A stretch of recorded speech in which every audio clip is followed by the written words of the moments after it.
சட்டசபை தேர்தலில் திமுக கூட்டணியில் அதிக இடங்களை பெற்று காங்கிரஸ் போட்டியிட விரும்புகிறது. மீண்டும் திமுக ஆட்சியை பிடிக்கும் பட்சத்தில் ஆட்சியிலும் பங்கு கேட்போம் என காங்கிரஸ் கமிட்டி முன்னாள் தலைவர் அழகிரி பேசியிருப்பது திமுக வட்டாரத்தில் பெரும் சலசலப்பை ஏற்படுத்தியுள்ளது. அதிக இடங்களும் ஆட்சியில் பங்கு கிடைக்காத பட்சத்தில் கூட்டணி ஆட்சி அமைப்போம் என கூறும் நடிகர் விஜயுடன் இணைந்து போட்டியிடுவது என்ன தவறு உள்ளது என காங்கிரஸ் தரப்பில் குரல்கள் எழுந்துள்ளது. தமிழக சட்டசபை தேர்தல் வரும் 2026ஆம் ஆண்டு மே மாதம் நடைபெற உள்ளது. தற்போதைய சூழ்நிலையில் திமுக, அதிமுக தலைமையிலான கூட்டணிகள் தேர்தலில் போட்டியிட தயாராக உள்ளது.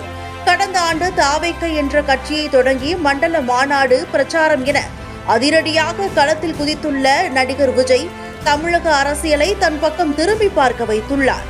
சமீபத்தில் மதுரையில் நடந்த மண்டல மாநாடு மற்றும் திருச்சியில் நடந்த பிரச்சார பொதுக்கூட்டத்தில் விஜய்க்கு கூடிய பிரம்மாண்ட கூட்டம் தமிழகத்தில் உள்ள பெரிய கட்சிகளுக்கு அதிர்ச்சியை கொடுத்துள்ளது. ஏற்கனவே கட்சியை தொடங்கியதுமே தான் ஆட்சி அமைத்தால் கூட்டணி ஆட்சியை தான் அமைப்பேன், தன்னுடன் சேர்ந்து போட்டியிடும் அனைவருக்கும் ஆட்சியில் பங்கு தரப்படும் என விஜய் அறிவித்தது அரசியல் கட்சிகளிடையே பெரும் பரபரப்பை ஏற்படுத்தியுள்ளது. காரணம், மைனாரிட்டி ஆட்சியாக இருந்த போதே திமுக காங்கிரஸ் கட்சிக்கு ஆட்சியில் பங்கு கொடுக்க மறுத்துவிட்டது. தற்போதும் கூட திமுக கூட்டணியில் காங்கிரஸ் கட்சிதான் பெரிய கட்சி. இருப்பினும் கடந்த 4 ஆண்டுகால ஆட்சியிலும் கூட காங்கிரஸ் கட்சியினருக்கு எந்த முக்கிய பதவிகளும் தராமல் திமுக ஆட்சி அதிகாரத்தை முழுமையாக அனுபவித்து வருவது காங்கிரஸ் தலைவர்களிடையே பெரும் கொந்தளிப்பை ஏற்படுத்தி உள்ளது. திமுக கூட்டணியில் அங்கம் வகித்து வரும் விடுதலை சிறுத்தைகள் கட்சியினர் கடந்த சில ஆண்டுகளாகவே ஆட்சி அதிகாரத்தில் தங்களுக்கும் பங்கு தர வேண்டும், தங்களுக்கும் ஆட்சியில் பங்கு பெற உரிமை இல்லையா என கேட்டு ஆளும் கட்சியான திமுகவிற்கு கோபத்தை ஏற்படுத்தி வருகின்றனர். சில மாதங்களுக்கு முன்பு தமிழ்நாடு காங்கிரஸ் கட்சியின் சட்டசபை கட்சி தலைவர் ராஜேஷ்குமார் ஆட்சியில் காங்கிரஸ் இடம்பெறுவதில் என்ன தவறு என கேள்வி எழுப்பினார். இந்த நிலையில்தான் கடலூரில் நடந்த நிகழ்ச்சியில் பங்கேற்ற காங்கிரஸ் கட்சி முன்னாள் தலைவர் அழகிரி பத்திரிகையாளர்களிடம் பேசும்போது, வரும் சட்டசபை தேர்தலில் திமுக கூட்டணியில் சேர்ந்து போட்டியிடுவோம், அதே நேரத்தில் அதிக இடங்களை கேட்டு காங்கிரஸ் போட்டியிடும், இதுவரை கூட்டணியில் இருந்தாலும் பலனை பெரிய கட்சிகள் தான் அனுபவித்து வருகின்றன.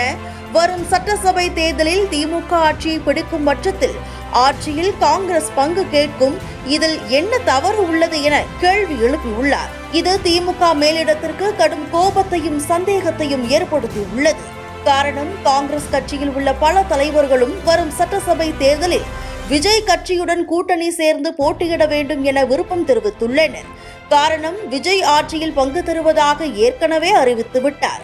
விஜய் கட்சியுடன் சேர்ந்து போட்டியிட்டால் குறைந்தபட்சம் 50 சீட்டுகளையாவது பெற முடியும். தற்போது ஆட்சியாளர்கள் மீதான அதிருப்தியால் விஜய் கட்சிக்கு அதிக ஓட்டுகள் கிடைக்கும் வாய்ப்பு உள்ளது. விஜய் கட்சிக்கு சிறுபான்மை ஓட்டுகளும் கிடைக்கும். தற்போது அதிமுக, பாஜக கூட்டணியில் இருப்பதால் ஒட்டுமொத்த சிறுபான்மை ஓட்டுகளும் திமுக கூட்டணிக்கு கிடைத்து வந்தது. விஜய் போட்டியிடும் பட்சத்தில் சிறுபான்மை ஓட்டுகள் விஜய்க்கு செல்ல வாய்ப்புகள் உள்ளது. கடந்த சில நாட்களாக விஜய் கட்சிக்கு கூடும் கூட்டம் இதுவரை அரசியல் கட்சிகளுக்கு கூட திரட்ட முடியாத அளவில் உள்ளது. எனவே விஜய் கட்சியுடன் கூட்டணி சேர்ந்தால் காங்கிரஸ் கட்சி அதிக இடங்களில் போட்டியிடுவதோடு ஆட்சியிலும் பங்கு கேட்க முடியும். எனவே விஜய் கட்சியுடன் சேர்ந்து போட்டியிடலாம். தற்போதைய நிலையில் தேமுதிக, பாமக உள்ளிட்ட கட்சிகளையும் விஜய் கட்சியுடன் சேர்த்து போட்டியிட்டால் கண்டிப்பாக திமுக, அதிமுக கூட்டணிக்கு இணையான சீட்டுகளில் வெற்றி பெற முடியும் என காங்கிரஸ் தலைவர்கள் டெல்லி மேலிடத்திற்கு தகவல் கொடுத்து வருகின்றனர். அகில இந்திய அளவு காங்கிரஸ் கட்சியுடன் ஸ்டாலின் நல்ல உறவு வைத்துள்ளதால் தமிழகத்தில் கூட்டணியில் இருந்து வெளியேற சோனியா, ராகுல் ஆகியோர் சற்று தயக்கம் காட்டி வருகின்றனர். ஆனால் தமிழகத்தில் காங்கிரஸ் கட்சி வளர வேண்டுமானால் விஜய் கட்சியுடன் சேர்ந்து போட்டியிட்டு ஆட்சியில் பங்கு பெற வேண்டியது அவசியம் என பெரும்பாலான தலைவர்கள் மேலிடத்தை வலியுறுத்தி வருகின்றனர். இந்த கூட்டணி அமையுமா என்பது தேர்தலின் போது தெரியும்.